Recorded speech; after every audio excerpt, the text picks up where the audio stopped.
Hola, buenas tardes. A nombre de todo el equipo en Faro La Perulera, quiero darles la bienvenida al webinar del día de hoy, titulado Ciberseguridad y Acuerpamiento Digital.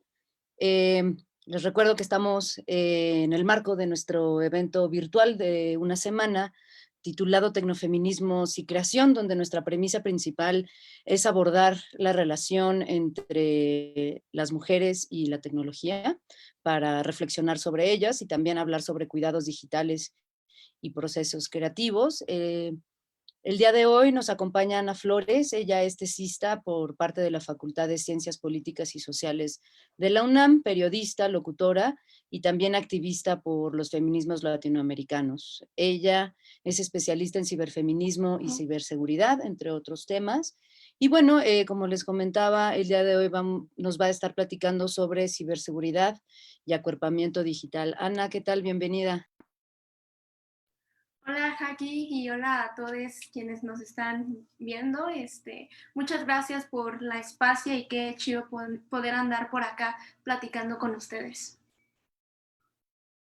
No, pues muchas gracias a ti por aceptar eh, esta invitación. Creo que son temas bien importantes los que vas a abordar. Entonces, pues cuéntanos un poquito sobre lo que vamos a estar platicando el día de hoy. Claro, claro. Sí, bueno, hoy vamos a estar hablando sobre cuidados digitales, autodefensa y sobre todo la importancia que tienen para las luchas de los feminismos. Yo principalmente por mi formación, tanto como profesional como de militancia, les voy a estar hablando desde ahora sí que digamos como los principios de los ciberfeminismos y de los cuidados digitales, pero desde los feminismos latinoamericanos, muy apuntando hacia lo que es la educación popular, hacia cómo podemos ir adoptando estos cuidados digitales cotidianamente, porque pues sí hay que decirlo, son bastantitos y además cuando cambiamos de una rutina tan, digamos, Internet en sí lo que nos promete y las aplicaciones y las plataformas, una de sus grandes promesas es que son rápidas, ¿no? La inmediatez, el que son sencillas de utilizar. Entonces es muy complicado ir adoptando como estos pequeños tips, además de que pues también como son un cruce de aprendizajes, de procesos y de incluso cómo nosotros nos relacionamos con la tecnología, pues sí lleva su tiempo y también sobre todo digamos que parte de algo que a veces se pierde de vista cuando hablamos de Internet, porque Internet hay muchísimas metáforas para pensarlo. Siempre se habla como que Internet está en el cielo, que Internet es como esta gran galaxia y a veces perdemos de vista que en Internet hay decisiones políticas, hay actores políticos y sobre todo hay dueños, ¿no? Entonces creo que eso es algo súper importante para tomar en cuenta. Y bueno, básicamente el hablar sobre acuerpamiento digital y sobre cuidados digitales y autodefensa es empezar a pensar Internet desde una perspectiva política y también desde una perspectiva crítica, no crítica desde un punto punitivista de nosotros como usuarios, sino crítica a retomar este factor humano y de decisiones políticas que hay en torno a Internet y su uso, ¿no? Entonces creo que eso es como a grandes rasgos lo que vamos a estar tratando en estos 60 minutos. Perfecto, pues sin duda creo que son temas bien importantes, ¿no? Sobre todo a raíz de esta pandemia que nos tiene pues aislados, ¿no? Y que creo que el uso de las herramientas tecnológicas ha aumentado muchísimo, ¿no? Entonces, considero que todo esto que vamos a abordar el día de hoy es de suma importancia, sobre todo pues dentro de los feminismos, ¿no? Entonces, pues vamos, sigamos.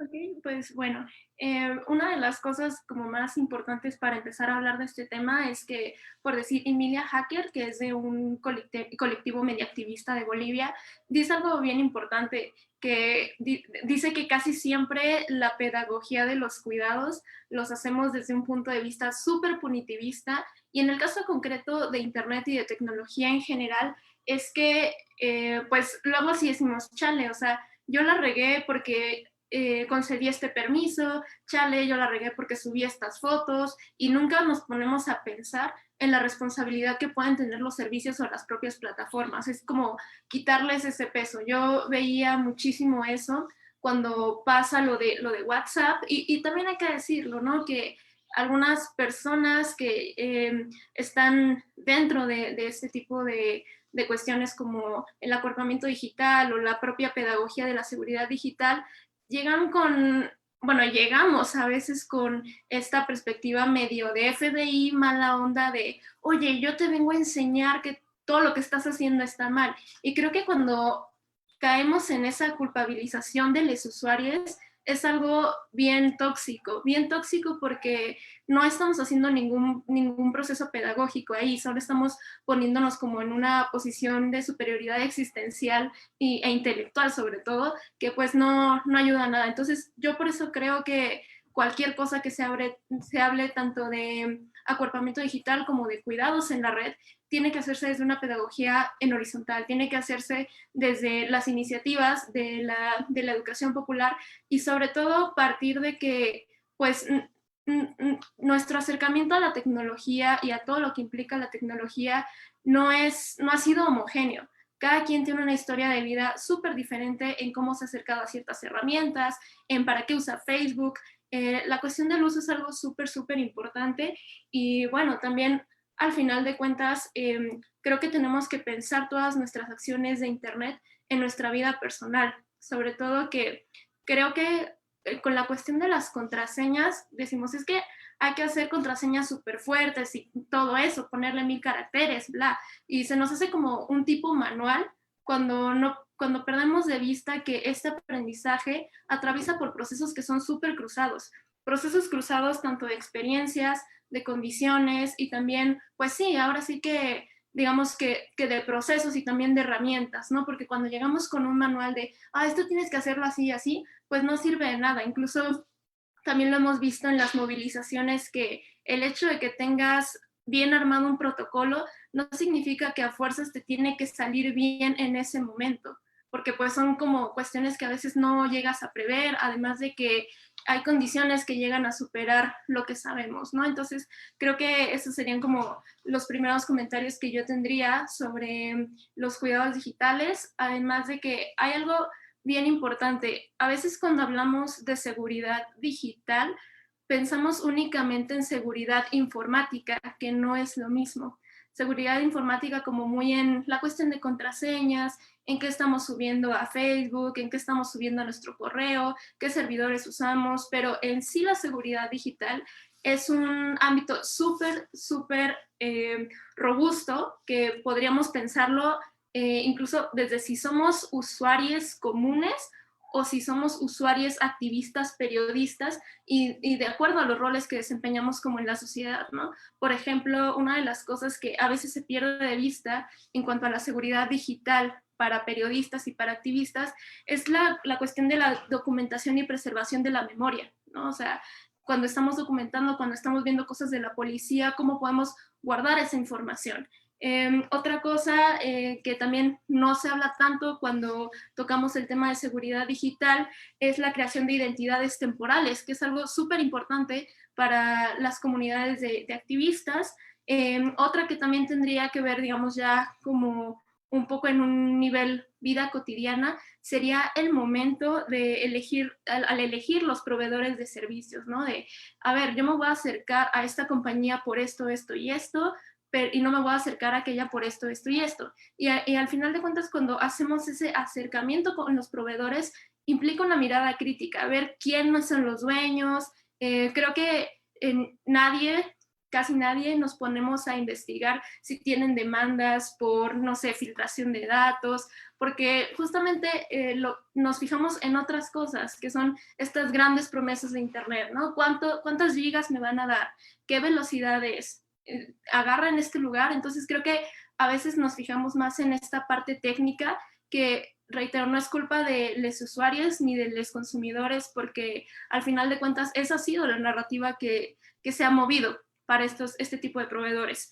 Igual, otra cosa sería el mapeo para la protección de datos, que se me hace algo fundamental para activistas y periodistas, las estrategias de comunicación y resistencia, que es como en el ámbito en el que yo estoy más especializada por cuestiones de movilización social, y algo que es bien importante, que a veces sí se pierde mucho o se deja muy al margen cuando se habla de seguridad digital, y es este proceso para el intercambio de saberes, que otra vez viene esta parte de la educación popular.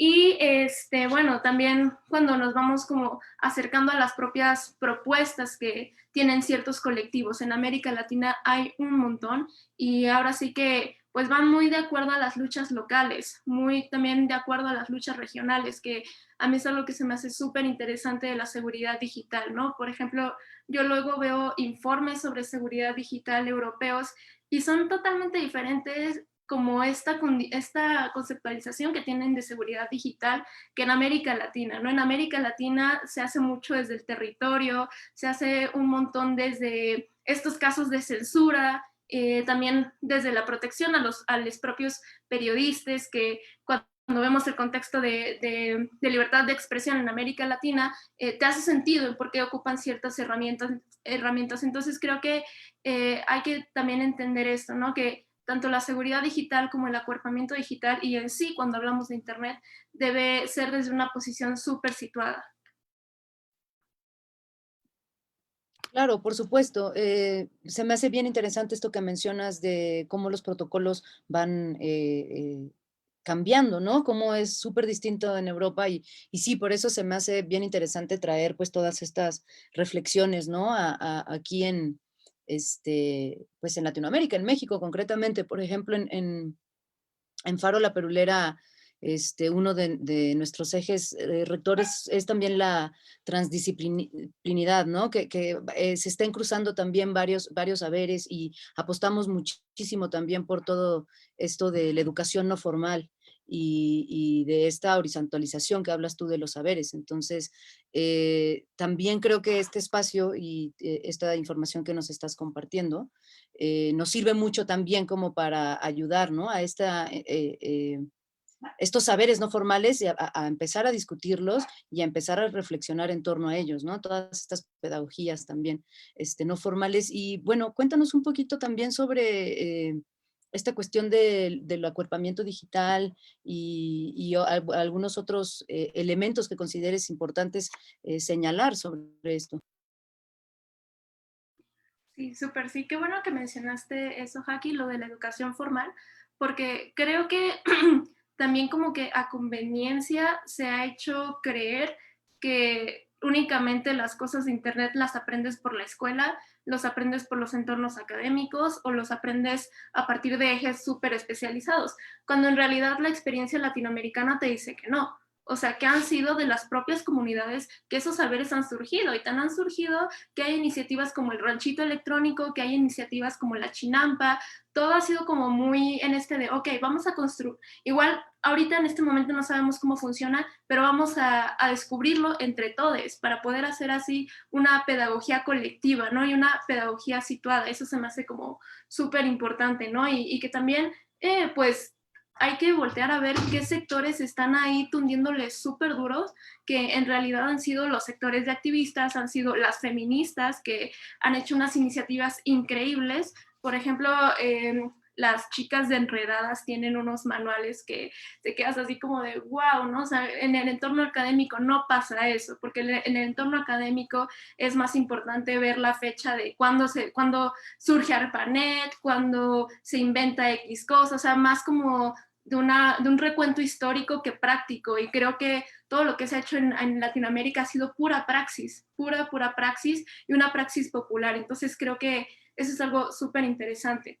Y ahora de lo del acuerpamiento digital, bueno, eso yo lo considero que tiene muchísimo que ver con lo que estaba mencionando al principio, en que implica pensar en Internet de una forma política, pero también muy desde cuestiones identitarias, como los espacios mestizos. Y espacios mestizos tanto de, digamos, en cuestiones de habitar, pero también en cuestiones de este ser multisujeto. Eso se me hace como algo increíble y ese espacio mestizo también se traslada a las tácticas, ¿no?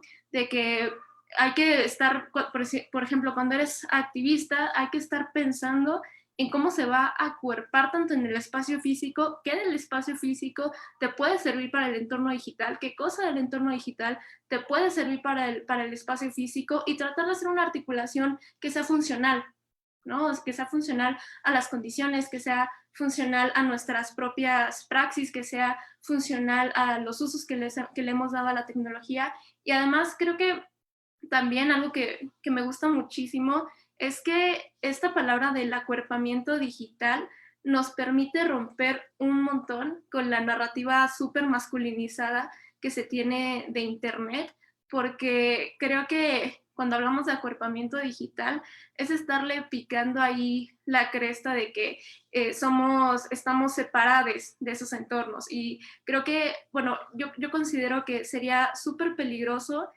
cuando llegue el día en que alguien no plantee la idea de que Internet es un territorio en disputa, porque eso es, ¿no? Hay una disputa tanto de espacio, hay una disputa tanto de información, una disputa sobre todo de narrativas. Creo que eso es algo súper importante, ¿no? Y que también a través del acuerpamiento digital puedes ir creando estas pequeñas grietas, ¿no? Por ejemplo, cuando se le da la vuelta a los usos de las apps, cuando se le da la vuelta a un discurso de odio, que también el discurso de odio, también yo lo pondría en todo lo que abarca la seguridad digital desde otras aristas, pero creo que sí, ¿no? Hay un manifiesto que me gusta mucho que se llama La Zorra Mutante, lo escribieron las chicas de Venus Matrix, y dicen esto, ¿no?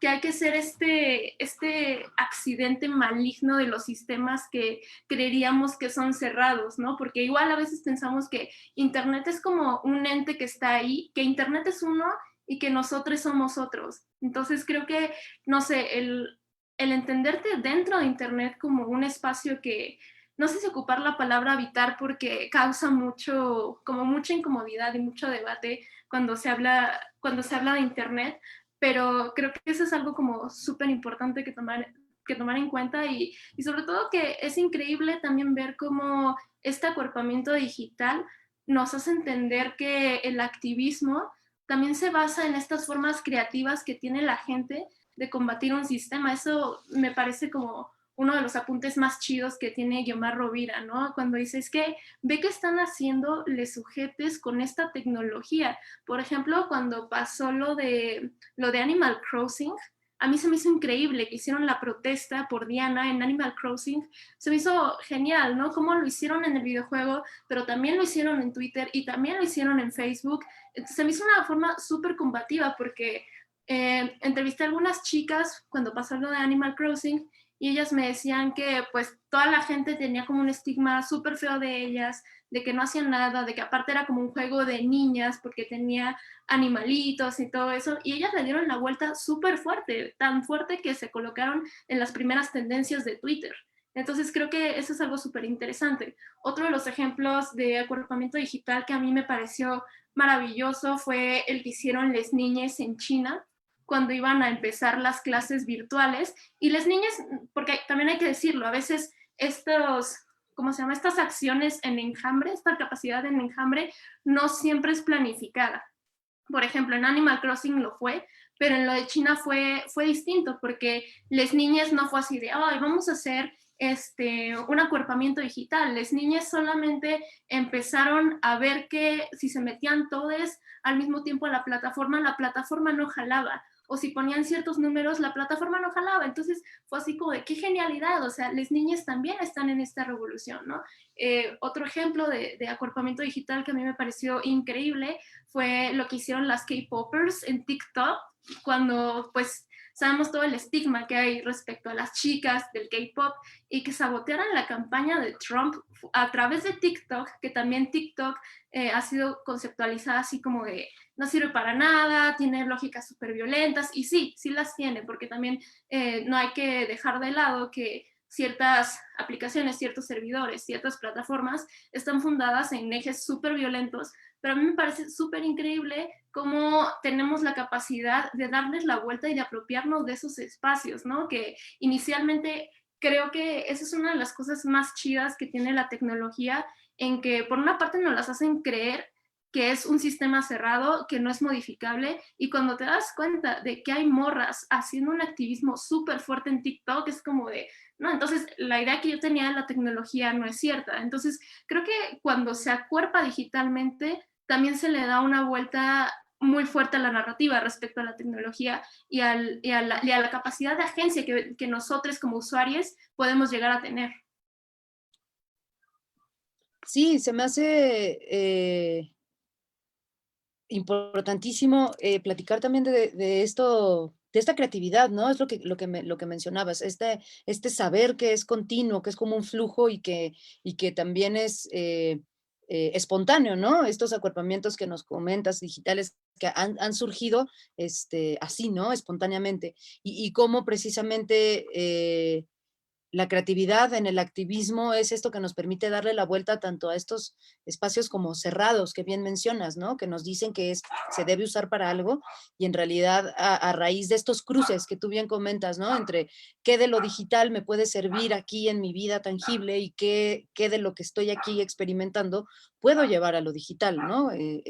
Dejar de ver a Internet como este espacio que está allá arriba y fuera de nosotros, ¿no? Sino también, pues eso, ser creativos. A mí me interesa preguntarte y ver cuál es tu opinión sobre, bueno, ahora fue bastante claro la comparación de hace un año a este año, me refiero a la marcha del 8M y a todas las muestras de este activismo y de feminismo que se daban en las calles hace un año, pues fue histórico, ¿no? Lo sabemos que hubo un, muchísimas mujeres en la calle, no podíamos caminar de tantas que éramos, ¿no?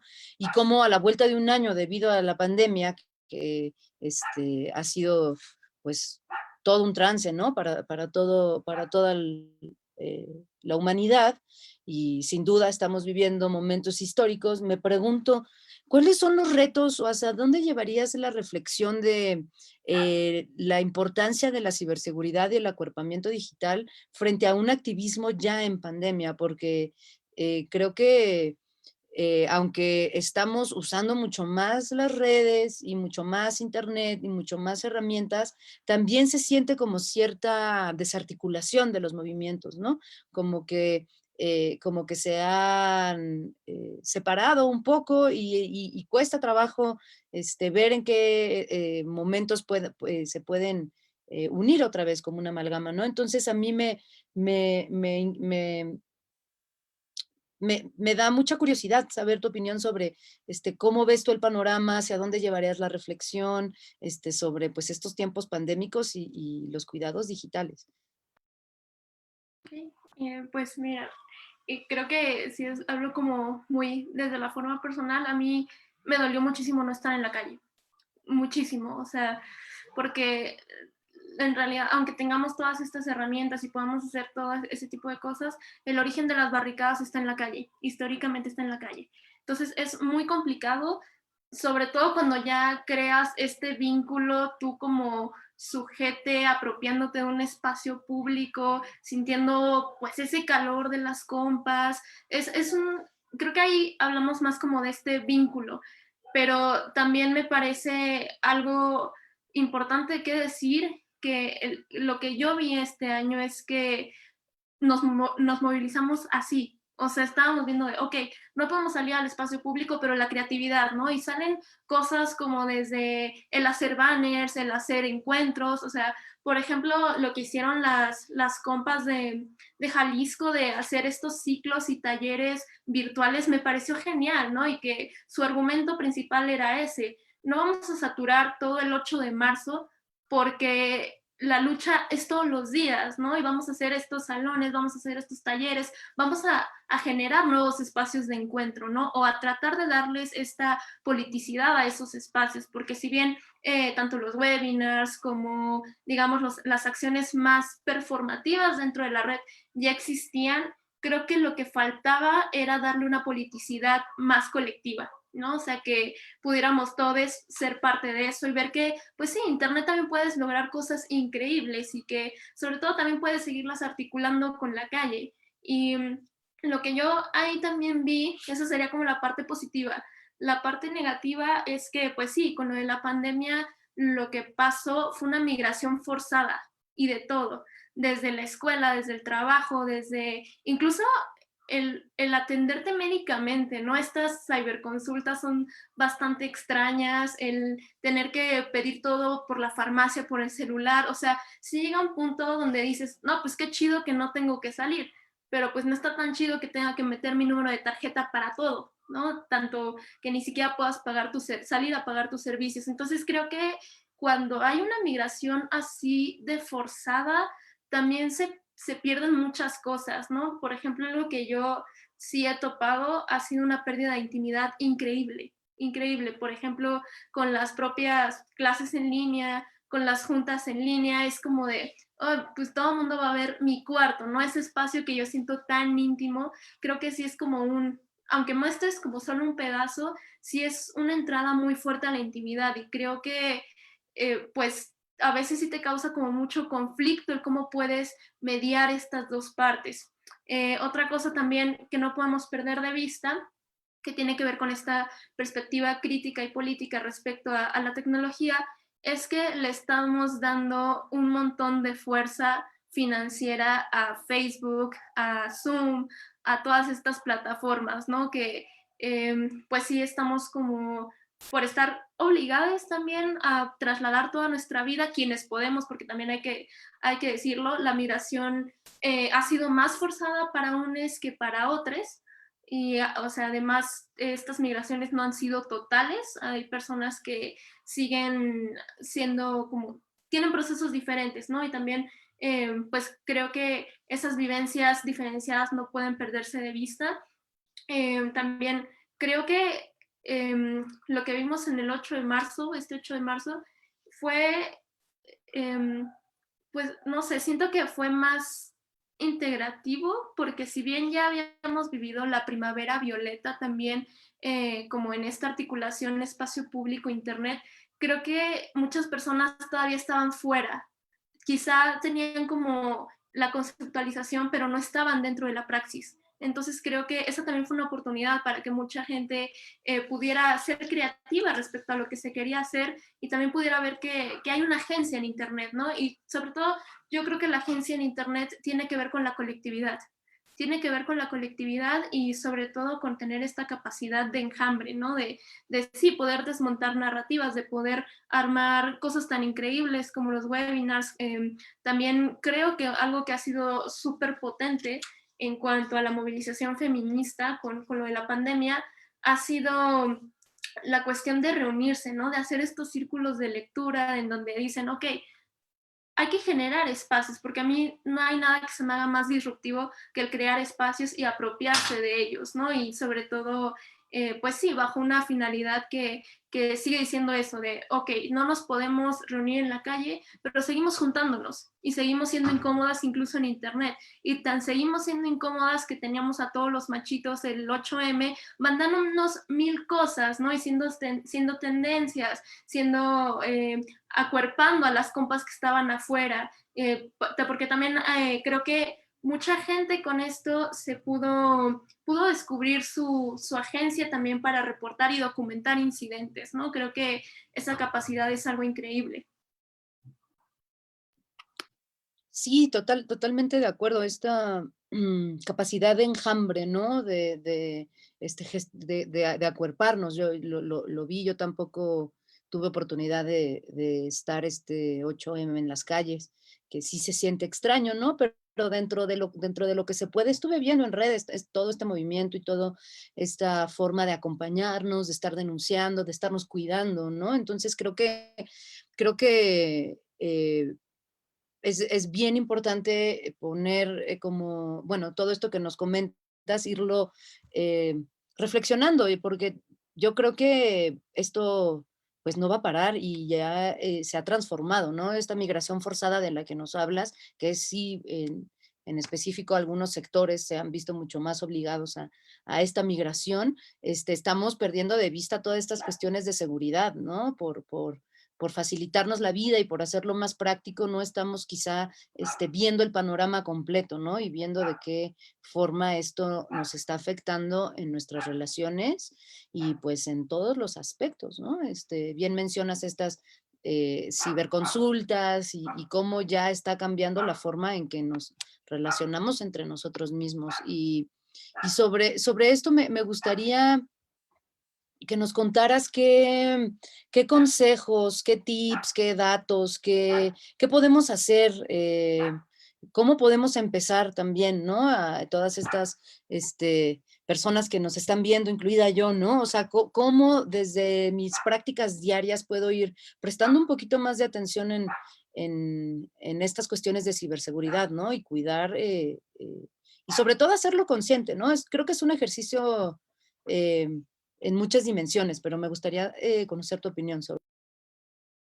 Ok, sí, precisamente sobre eso, creo que a veces sí se desestima mucho la capacidad de decisión y crítica de los sujetos, de quienes ocupamos Internet, porque dicen, ay, es que da sus datos y ni siquiera está consciente de eso. No, sí está consciente de eso, sí está consciente de eso. Por ejemplo, no sé, creo que también tanto las políticas de privacidad, las políticas de uso e incluso pues las ilusiones de seguridad, por ejemplo, pienso ahorita en la huella digital, de que dicen, no, pues es que es como súper segura porque para que alguien pudiera entrar a mi teléfono tendría que cortarme el dedo. O sea, en teoría sí, pero también te pones a pensar que son datos biométricos. Entonces es como de, pues tan segura no estás, ¿no? Y pues quién sabe, nunca tienes como esa seguridad de a dónde van tus datos. Y algo creo que es bien importante en cuanto a esto de los servidores, también es pensar en que Facebook y estas plataformas no son transparentes con sus datos, nunca sabes qué pasan con ellos. O sea, cuando hay estos sistemas cerrados, pues tu información está ahí y ya, ¿no? Pero no sabes qué hacen con ellos hasta que te enteras que pasa algo como Cambridge Analytics, es como cuando ya son esos casos grandes, ¿no? Y ahora, digamos, en cuestión cotidiana, lo que yo podría recomendar en cuanto a la seguridad digital, la primera es que no podemos cuidarnos de algo que no sabemos, ¿no? Primero hay que hacer como este balanceo entre si el riesgo es físico o no visible. Luego, un ejercicio que a mí me ha servido muchísimo es preguntarme cómo me vinculo cotidianamente con los dispositivos, ya sea con la computadora, sea con la tablet, sea con el celular, y para qué lo ocupo, ¿no? Hacia dónde lo llevo, qué personas tengo ahí, qué actividades hago por ahí, y con base a eso, pues, aumentar su seguridad. Y la propia configuración, ¿no? Y también eso me hace como estar más consciente de la información que tengo ahí. Por ejemplo, eh, yo que luego ando en el metro o así en el transporte público, pues nunca he traído la aplicación del banco en el teléfono. Entonces creo que son estos actos que hay que hacer, estos encuentros con nosotros mismos de para qué estoy ocupando el teléfono, a qué lugares voy, con qué frecuencia estoy expuesta a situaciones de riesgo. Por ejemplo, pues sí, igual cuando vamos a una movilización y eso, yo lo que hago siempre es desinstalar Drive y todas estas aplicaciones que además, bueno, en Drive no tengo como grandes cosas, no tengo imágenes y eso, pero por ejemplo, yo que hago periodismo y eso, nunca tengo mis testimonios ahí, ni tengo datos que puedan comprometer a otras personas. Entonces creo que ese tipo de cuidados son bien importantes. Luego, otra cosa que se me hace también súper importante, eso lo dijo Irene Soria en un taller, y yo no me había puesto a pensar eso, ¿no? Cuando ella se pregunta a quién o quiénes nos vamos a enchufar, ¿no? Que básicamente es pensar qué requisitos te están pidiendo, ¿no? Por ejemplo, para conectarte a la red del metro, ¿no? Que decimos, güey, pues está súper chido porque es gratis, y es como de, no, pues no es gratis porque te están pidiendo ciertos datos para que puedas entrar. Entonces creo que ese tipo de preguntas es algo súper importante, y tener en cuenta eso, ¿no? Que en Internet nada es gratuito. Otra cosa que igual la aprendí de uno de los talleres de Irene Soria fue la de pensar nuestros círculos de confianza en el entorno digital, ¿no? De quién es en mi vida real, aunque no sé, me causa mucho conflicto hablar de eso de vida real y así, pero digamos, en el espacio físico, en los espacios en los que frecuento físicamente, en quiénes confío y por qué confío en esas personas. Y lo que nos recomendaba Irene era trasladar esta conceptualización de los círculos de confianza en red, ¿no? Y creo que eso es algo como muy, muy importante. Luego, también pues preguntarnos, ¿no? Ser súper honestos con nosotros mismos y decir, para mí, ¿qué implica la confianza en el entorno digital? ¿No? Y puede ir desde el que le mandes una foto a alguien o no se la mandes, o desde que le quites tu ubicación a tus historias de Instagram, desde que se las quites a Twitter, desde que te decidas poner en una cuenta privada, o ahora que Twitter tiene esta configuración donde algunas personas sí te pueden responder el tweet y otras no. O sea, creo que esa configuración de los círculos de confianza tiene que ver con la configuración que tenemos tanto en las apps, en los servidores y también en la forma en la que nos estamos relacionando en redes. Entonces, esas cuestiones a mí se me hacen muy importantes como ya en nivel vida cotidiana.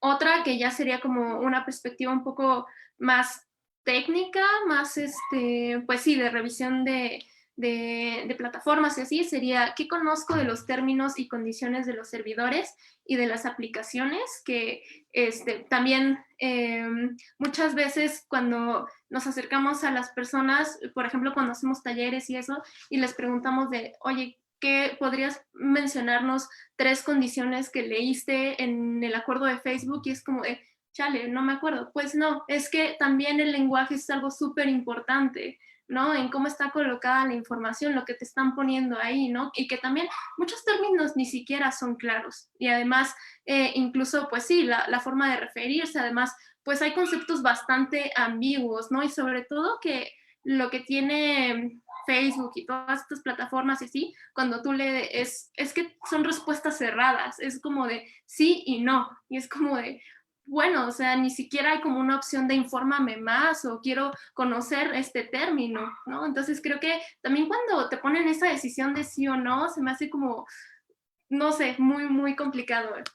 Luego, también es algo que se me hace a mí súper importante al momento de pensar los servidores y las aplicaciones, es qué relación tenemos como usuario, ¿no? Por ejemplo, ¿cómo vas a estar en Facebook? Como Ana, quien comparte memes, quien le da likes como a las páginas, o como Ana, quien va a estar buscando a las colectivas en Facebook, ¿no? O sea, ¿qué vas a hacer ahí? ¿Qué parte de tus roles como persona quieres poner en ese lugar?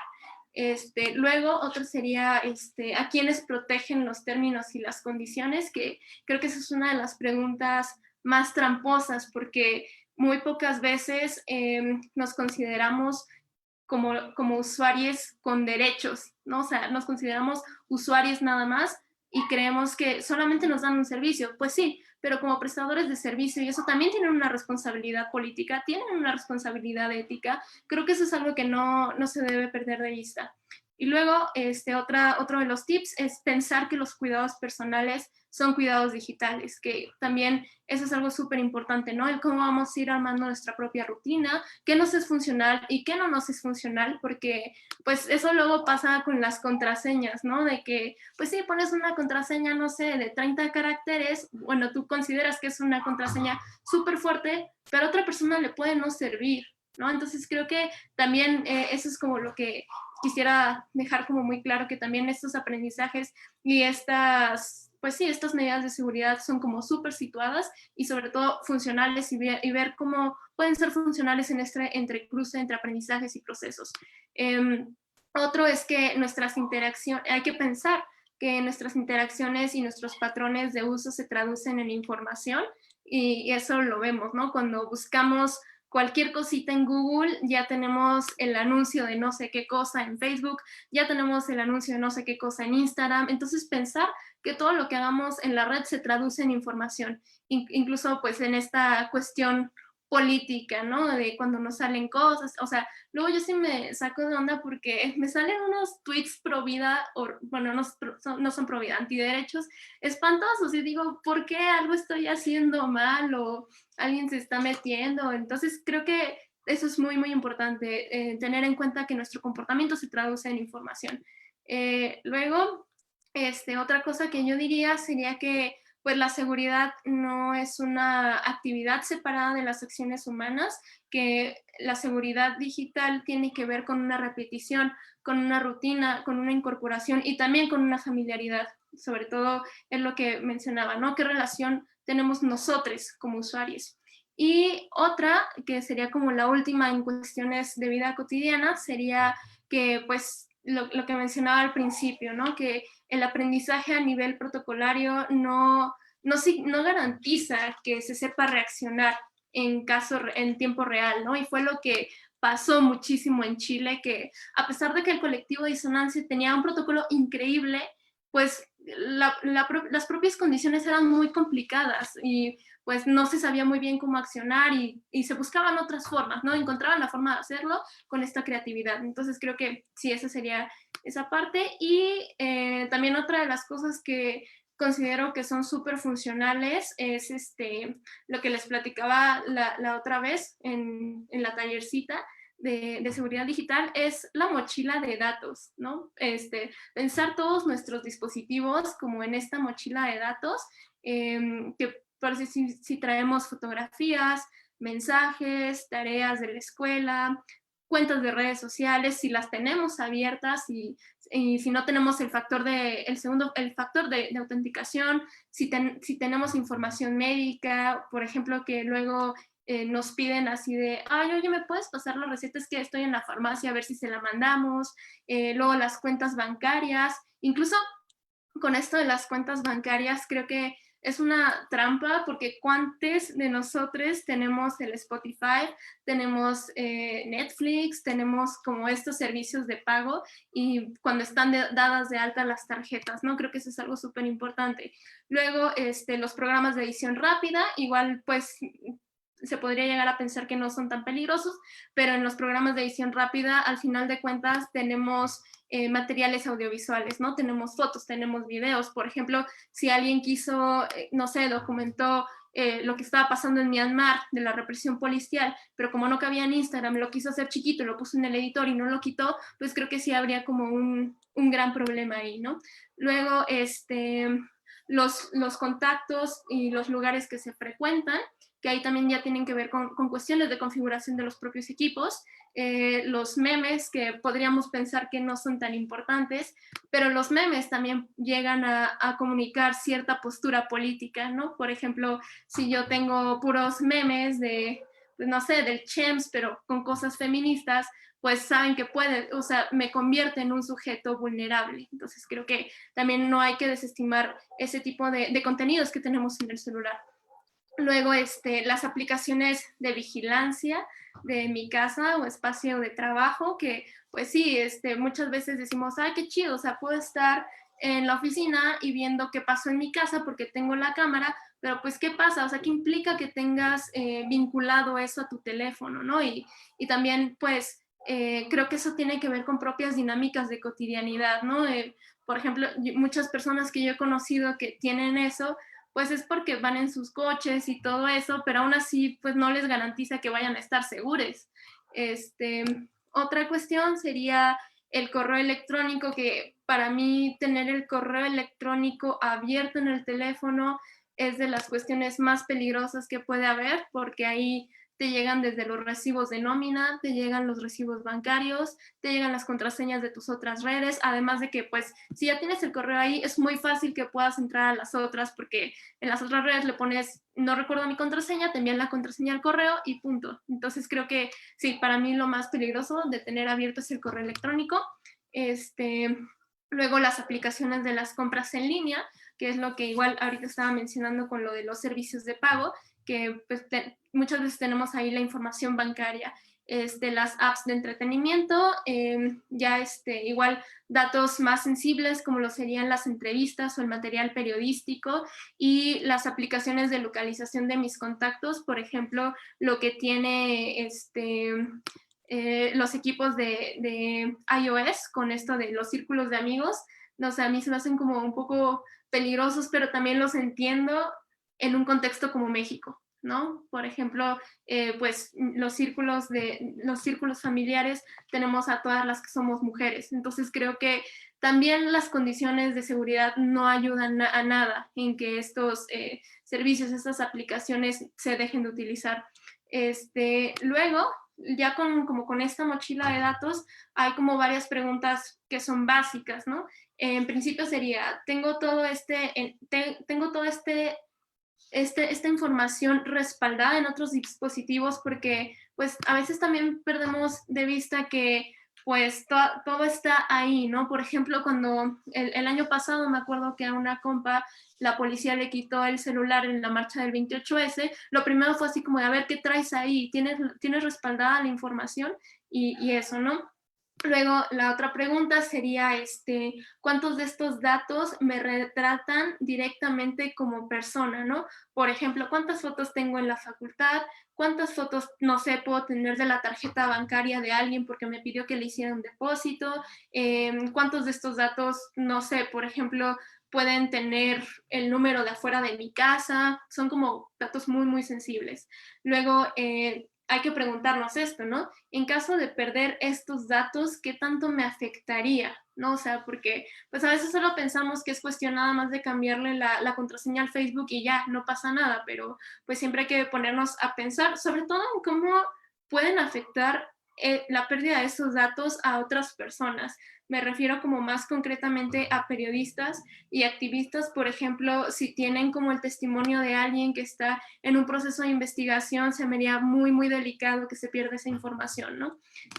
Luego, la otra sería, creo que es de las preguntas más complicadas y sería, ¿qué tanto necesito traer estos datos en el dispositivo, en este dispositivo precisamente? Así de, pues no importa si, por ejemplo, estas entrevistas las pongo en mi computadora con una contraseña que esté pues mucho más fortalecida y que la computadora tenga menores probabilidades de que me la roben, de que se me pierda, de que se me caiga. Entonces, creo que es muy complicado porque también algo que nos ofrecen los teléfonos es cada vez más espacio, ¿no? Y decimos, qué chido, pues ya no tengo que estarme preocupando por hacer los backups, ya no tengo que estarme preocupando por ponerlo en una tarjeta SD diferente, o sea, ya no hay como, decimos, qué cool, o sea, todo está ahí. Pues sí, todo está ahí, pero de verdad no necesito traer, de verdad necesito traer mi receta que le mandé a alguien, porque, pues, o sea, ¿de qué me sirve esto, no? Que también creo que esa es una trampa que tienen los dispositivos móviles, que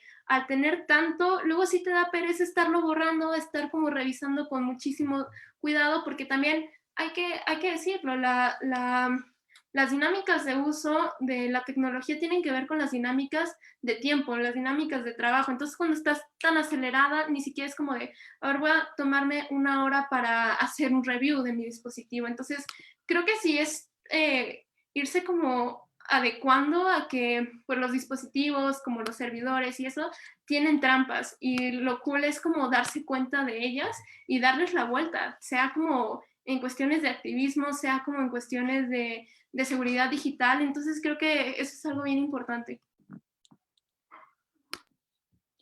Muchas gracias, Ana, por estos tips, estos consejos y plantearnos todas estas preguntas que a veces pues no nos hacemos, ¿no? Porque se nos hace fácil aceptar los términos y condiciones porque no me voy a poner a leer 8 cuartillas o lo que sea, ¿no? Y entonces de repente eso, ¿no?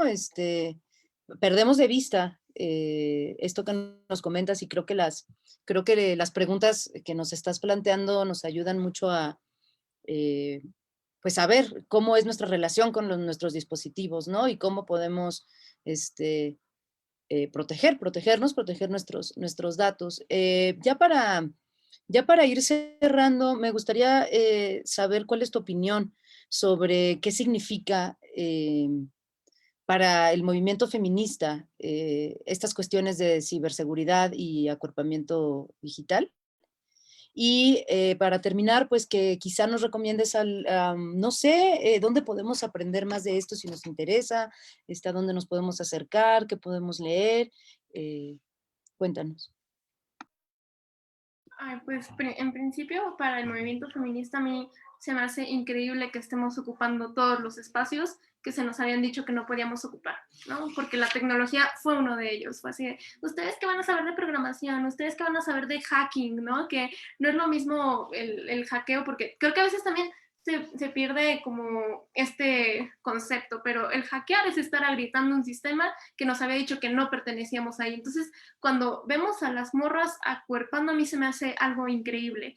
Además de que también el acuerpamiento digital permite cambiar mucho este intercambio de saberes. Y eso se me hace algo bien, bien potente y sobre todo que ha potenciado esa idea del todo para todas y por todas, ¿no? De vamos a aprender en colectivo y que sobre todo, pues también lo que están haciendo las colectivas feministas en América Latina es que están quitándole ese, pues no sé, ese estigma jerárquico a la tecnología, o sea, porque nadie llega así como de, ay, ven, yo te voy a enseñar y con esto lo vas a saber todo, y así como con un cierto grado de superioridad existencial, sino que se construye en colectivo y eso me parece algo increíble, increíble.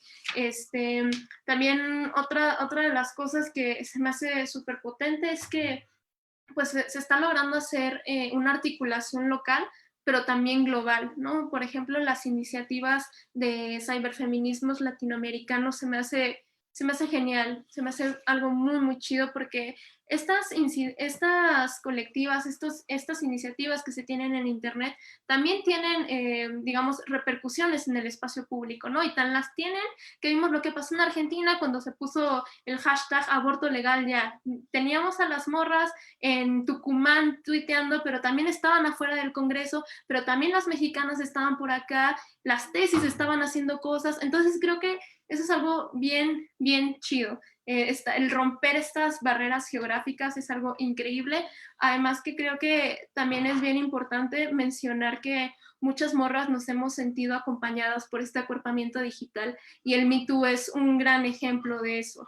Entonces, pues sí, yo diría tanto la ruptura de espacios, el darle el giro a las narrativas, creo que lo que ha hecho el movimiento feminista con el humor respecto al aborto, de los memes y todo esto del discurso de odio que hay contra nosotras, me ha hecho algo increíble, porque al final de cuentas son disputas discursivas.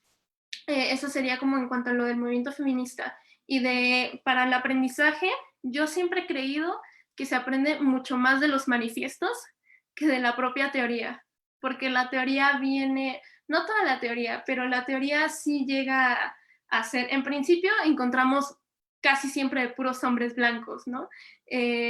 Luego, pues en inglés, porque también el idioma de la tecnología es el inglés.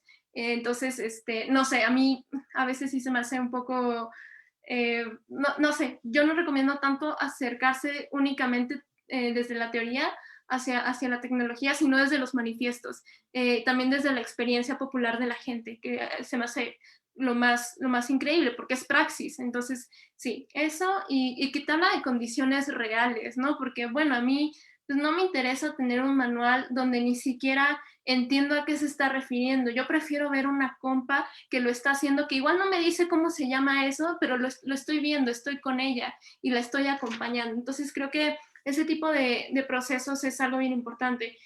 Otra forma de acercarse a la tecnología es hacerlo a partir de tu propia trayectoria de vida, en cómo te acercaste a la tecnología, para qué la ocupas, qué quieres lograr con ella, porque a veces siento que sí nos perdemos como sujetes ahí y que nos vemos como muy chiquites y pues no, o sea, en realidad quien está controlando la tecnología somos nosotros, porque aún así sea la tecnología más desarrollada, alguien la hizo, no es como que surgiera de la nada. Entonces creo que sí, nunca desestimar las decisiones humanas ni la agencia política de los sujetos.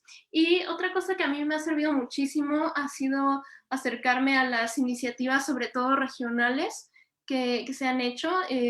Por ejemplo, Laboratoria, que es una colectiva peruana, se me hace increíble. Aquí en México tenemos a las luchadoras, tenemos a las ciberseguras.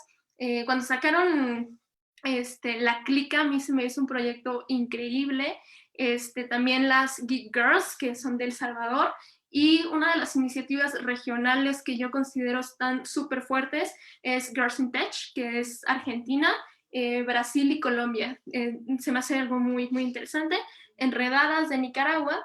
Y hay otra que es mexicana, de hecho tiene unos manuales sobre defensa digital que se llama Técnicas Rudas. Tienen también ahí varios talleres, todos los pueden consultar en línea y sobre todo, pues sí, acercarse a las colectivas, acercarse a las compas y pues también creo que es muy importante que las universidades empiecen a cambiar un montón las narrativas respecto a la tecnología, no solamente estarnos enseñando que si ARPANET se fundó no sé cuándo, que si esto, que si aquello, sino pensar, por ejemplo, a nosotros como usuarios en qué nos afecta algo como lo de Cambridge Analytics, ponernos a pensar en, no sé, en qué implicaciones tiene el discurso de odio en nuestras vidas cotidianas, conjuntar la teoría también con el factor humano y sobre todo con las praxis situadas de la gente, porque es quien la va a ocupar. Entonces, sí, esas serían como las observaciones que yo tendría respecto a eso. Ana, pues muchísimas gracias. Agradezco muchísimo tu tiempo y que nos hayas compartido tus saberes en estos temas que me parecen pues fundamentales, sobre todo pues en los tiempos que estamos viviendo. Muchas gracias por tu tiempo y pues también por compartirnos a quienes nos podemos acercar para seguir aprendiendo sobre estos temas y discutiéndolos, ¿no? Porque creo que pues que cada vez vamos a estar utilizando la tecnología más y más y más, los avances siguen surgiendo y es vertiginoso, ¿no? A veces encontrarnos con tanto dispositivo, con tantas herramientas, con tanta velocidad, espacio, lo que nos comentabas, ¿no? A veces puede ser abrumante y pues me encanta esto que comentas de acercarnos a la tecnología desde nuestra historia personal, ¿no? Y empezarnos a plantear todas estas preguntas que quizá pues crecimos con ella, pero nunca nos habíamos puesto realmente a ver quién voy a ser en redes, cuál va a ser mi objetivo, para qué lo estoy usando, de qué forma me estoy yo poniendo ahí, ¿no? También, y sí, considerar el Internet como un espacio político. Entonces, pues ya nos despedimos, vamos ya cerrando. No sé si quieras compartirnos algún comentario final o cualquier cosa.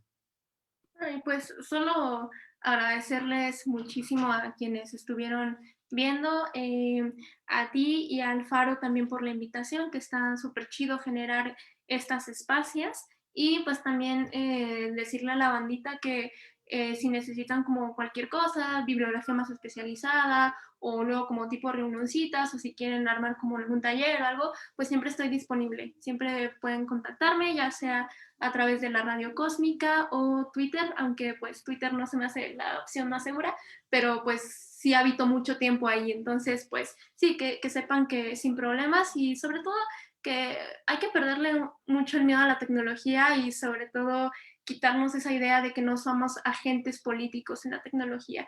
Y pues ya sería como mi último comentario. Muchísimas gracias. No, todo lo contrario, gracias a ti. Para nosotros acá en Faro La Perulera ha sido un placer tenerte aquí con nosotros. Y pues sigo haciendo la invitación. Toda esta semana, del 8 al 12, está nuestro evento virtual titulado Tecnofeminismos y Creación. Hoy a las 9 de la noche tenemos la presentación de Bioluminic, un dúo que hace música experimental electrónica y lo conjunta con visuales. Entonces no se lo pierdan, a las 9 va a estar muy interesante. Y pues continuamos también jueves y viernes con actividades, no se despeguen de Faro La Perulera. Ana, muchísimas gracias por tu tiempo y por compartirnos tus saberes. Estamos en contacto. Buenas noches a todos. Bye.